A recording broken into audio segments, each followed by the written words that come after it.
no secret that Chicago is home to the original deep dish pizza. But what you might not know is that behind this humble facade, better known as Bert's Place, is the man who's dishing out what may be the best pies in town. Well, basically, the only entree, if you will, is Chicago-style pizzas. We make one style, and hopefully we make it well. And today, I'm headed to the Village Marketplace where Bert stops every morning to get the ingredients for his famous pies.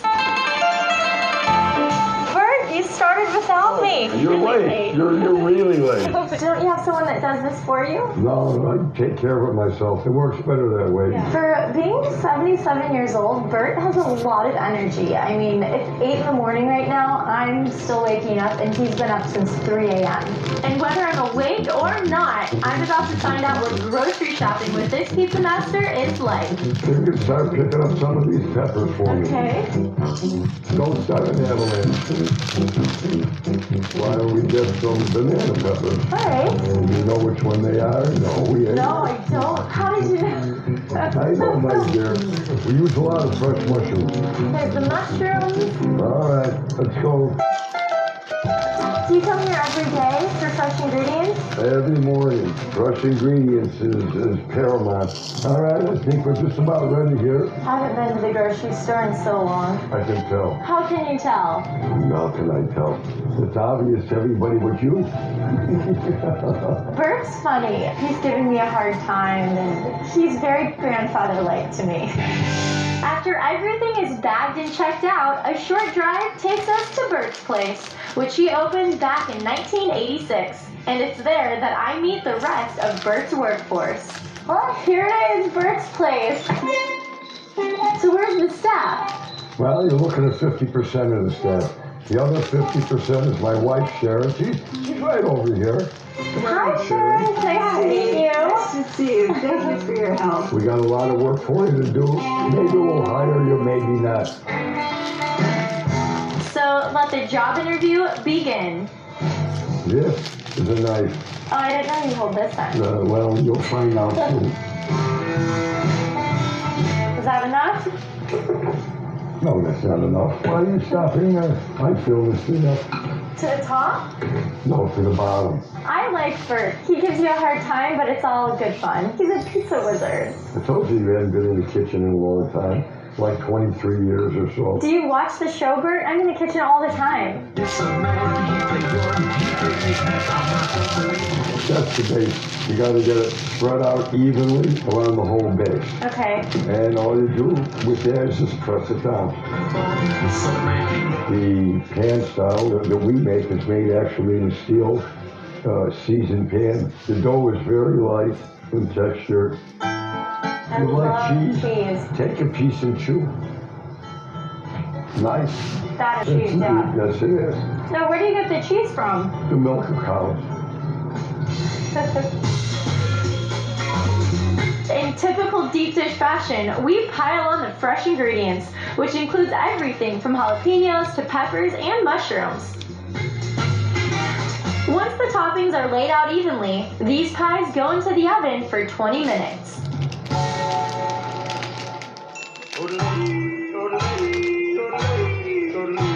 Okay, I've been dying to try this deep dish pizza all day. Now I finally get to do it. I'm digging it. The dough, though, it's so good. The crust, everything. The dough is part of the pizza. It's not a platform to put things on. This is my kind of pizza. This is good. It's the best pizza I've ever eaten. We've been eating Bert's Pizza since we've been in high school. He was basically the first person to make deep dish pizza. So we order an extra large just to take some home. If I had to describe Bert's Pizza to somebody who can't get here, too bad for you. Well, Bert, thanks for letting me help out today. You did a very good job. But a hostess, keep your day job. Okay. Gee, thanks, Bert. Since you're such a sweetheart, I'll let you do the outro. This is Bert's Place, Morton Grove, signing off.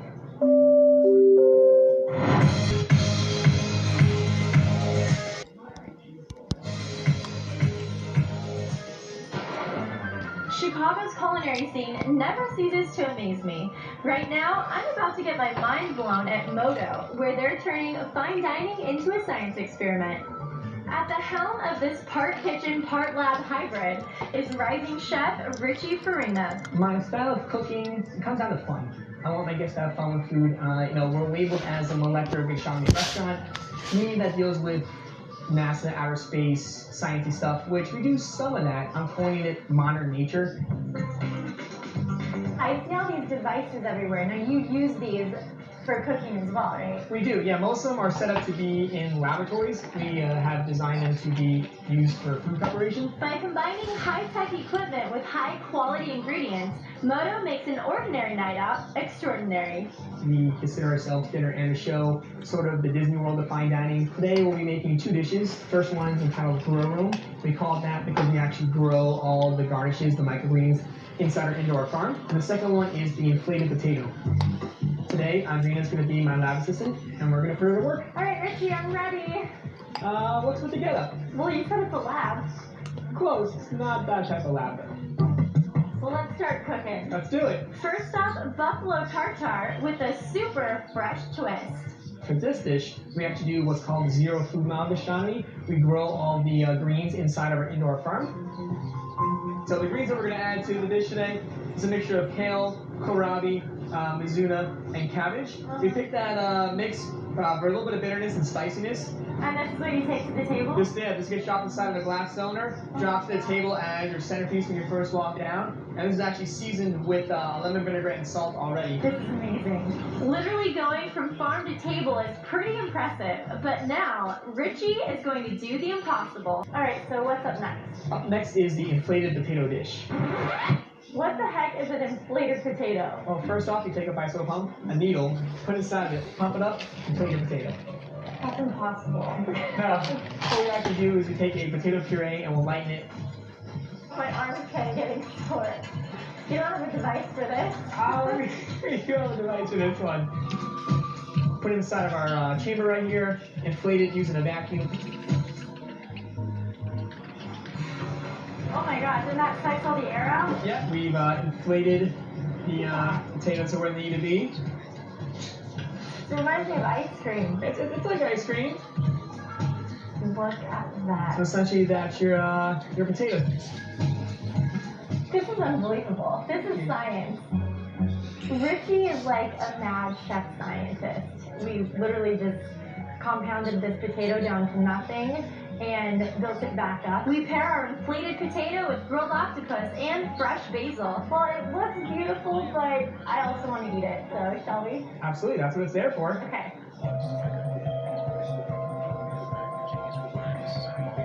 Look at that.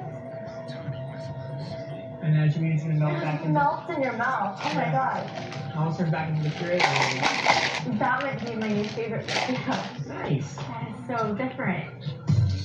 All these dishes have so much flavor. They're so delicious. They look good. Wow. That's really good. You can taste the shallots, the pickles, and you taste the freshness of all the greens. You know, you're really using all your senses. You're not only tasting it, but you're smelling it, and you're watching him cut the greens and put them on your plate. Well, Richie, you give a whole new meaning to being inventive in the kitchen. I've never had so much fun making a dish, let alone eating it. So thank you. Absolutely, thank you so much.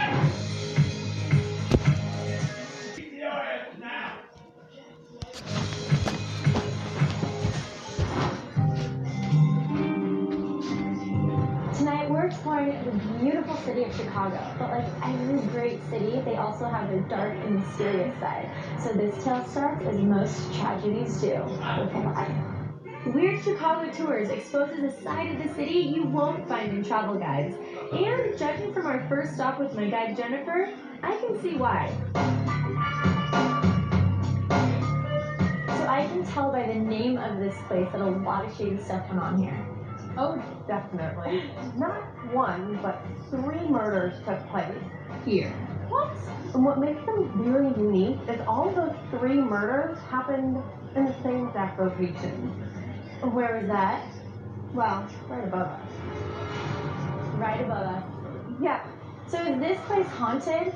Oh, Absolutely. It creeps me out. But I'm pretty confident it's haunted. I've definitely heard some weird noises. Makes me want to get the out of there. Wait, so how do you find out if there's energy here? How do you determine that? Well, it's a little device I happen to have. What? EMF detector. EMF detector. And how does this work? Well, you just push a button, and that goes on. It'll tell you how much electromagnetic energy is in an area. So depending on the energy in the room, it'll go up to red, and if there's not a lot of energy, it'll stay at green. Wow, right now there's energy. Creepy! What? Oh my gosh, it's red. It's going to red. It's going to red. This is where the murder happened. There are way too many coincidences in this place. How can there be like 3 murders in the same exact place? That's weird. Oh, it's just gonna get weirder. Are you ready? I don't know if I'm ready.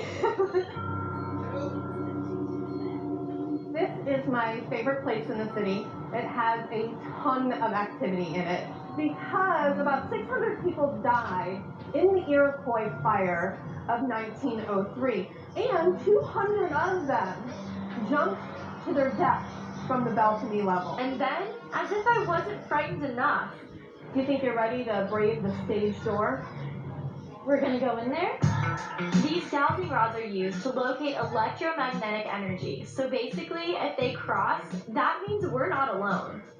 If there's anybody here with us and would like to talk, cross the rods for yes.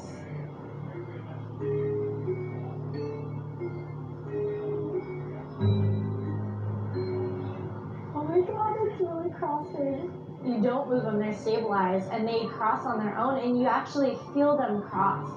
My heart's beating so fast. But nothing could prepare me for what happened on the last stop of this weird tour, Fado Irish Pub. In the 1950s, it was owned by the mob. It was a strip joint. Is this place haunted? Yeah. Has to do with a prostitute that was here in the 1950s. She had a boyfriend, and she found out he was going to leave her. But she concocted a scheme where she would set the room on fire, and then she would dramatically rescue him, and she caught fire and died. Oh my gosh, so it backfired, literally, on her. It did, absolutely. So she haunts this building. More specifically, the bathroom. So it said that while a pretty girl's in there, maybe checking her makeup, she looks behind her only to find an enraged woman standing behind her. And you're shoved right up against it. I'm not going in there. You have all the tools. Okay, so I'll use this, but as soon as it gets to yellow, I'm out of there. If you hear me scream, come get me. Maybe. I really hope I don't see this prostitute because it's going to haunt me for a long time. Is there anyone in here with me? Cross the rod if it's yes. Are you a female? Cross the rod if it's yes. Are you a male? Cross the rod if it's yes. I don't know, you feel like someone's gonna jump out of the stall at you. It's creepy. Did your girlfriend save you out of the fire? Cross the rod if it's yes.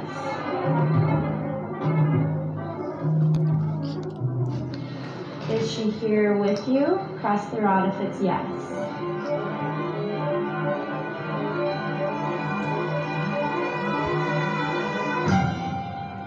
Alright, goodbye. Holy I'm out of there. The experience overall today was pretty spooky. I need a lot more of these. I saw a side of Chicago that I had no idea was out there. I knew a little bit about the gangsters and mobsters, but I didn't know this side to it. Well, Jennifer, I don't think I'm going to get much sleep tonight, but I feel way more connected to Chicago, and it's been a pretty weird experience. Then I'd say mission accomplished. Definitely.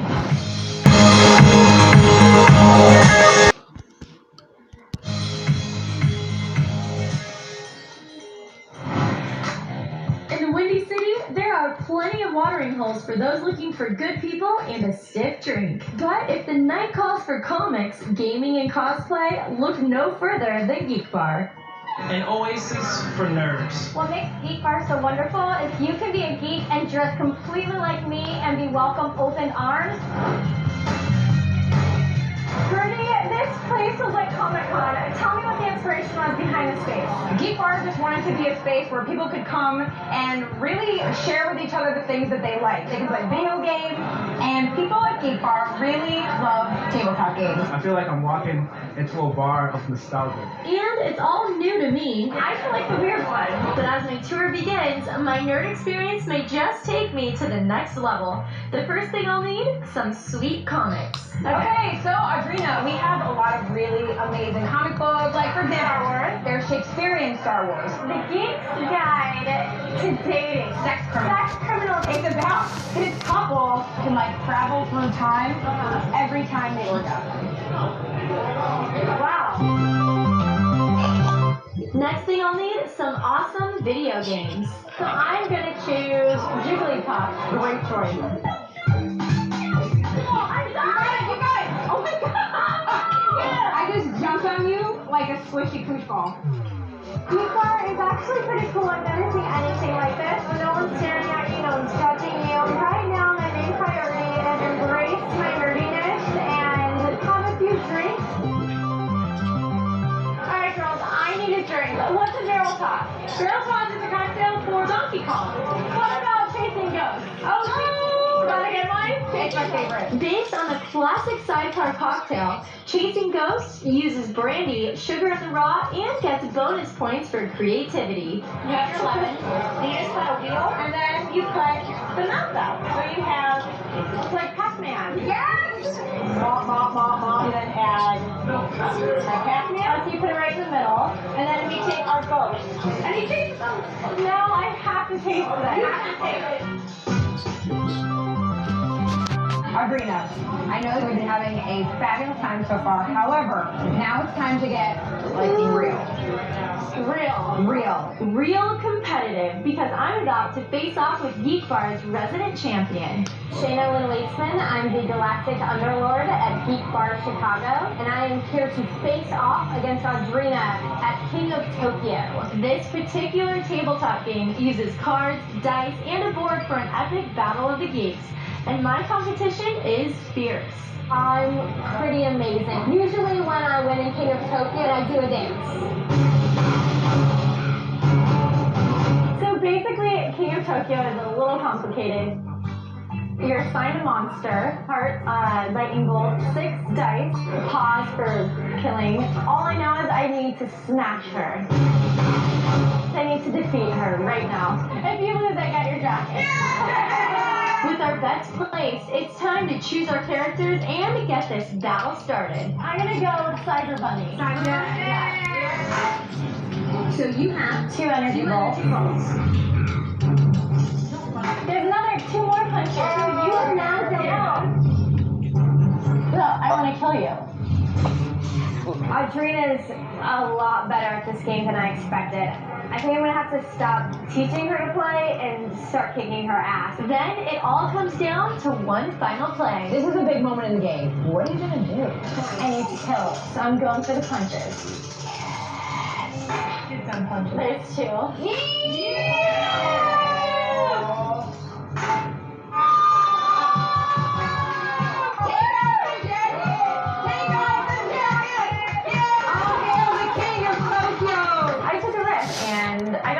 From it. Maybe one day I'll be able to show her my victory dance, but today is not that day. I have a whole new perspective of geek culture. I kind of like it. It's brought my inner geek out. You are welcome at Geek Bar anywhere. Well, now